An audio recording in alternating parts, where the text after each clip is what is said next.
নাউজুবিল্লাহ, এরা বেশ্যা, নিজেরাই নিজেদেরকে বেশ্যা বলতেছে।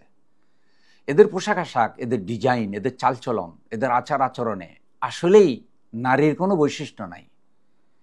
বেশ্যাদের যে চরিত্র, এই চরিত্র যদি কারো মধ্যে পাওয়া যায়, আমি তাদেরকে কিন্তু বেশ্যা আমি বলছি না, ওরাই বলছে, তাহলে ওদেরকে কি আর সত্যিকারের নারী বলা যায়? ওরা তো নারী জাতির কলঙ্ক। আমাদের দেশে কোটি কোটি নারী যারা আছে, তারা কি এদেরকে নিয়োগ দিয়েছে এসব বলার জন্য?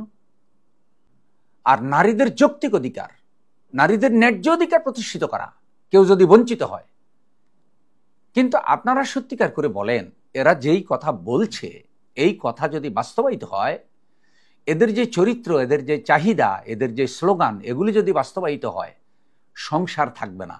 স্বামী স্ত্রীর সম্পর্ক ওরা চায় না, ওরা যৌন স্বাধীনতা চায়। হায়ওয়ানের মতো, গরু ছাগল যেভাবে বাচ্চা জন্ম দেয় বিবাহ ছাড়া, ওরা সেভাবে দেবে।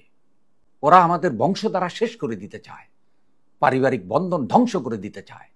বিবাহের মাধ্যমে কেউ মা হয়, কেউ বাবা হয়, কেউ স্বামী স্ত্রী হয়, কেউ শালাসম্বন্ধী হয়। এই যে আমাদের বিশাল সামাজিক নেটওয়ার্ক, আত্মীয়তা নেটওয়ার্ক, এই সবগুলোর মূল কিন্তু বিবাহ। জেনাবা বিচারের আল্লাহ তাআলা এত কঠিন শাস্তি এ কারণে রেখেছেন, যেন বিবাহের মর্যাদা প্রতিষ্ঠিত হয়, জন্মের উপরে যেন আল্লাহর বিধান প্রতিষ্ঠিত হয়।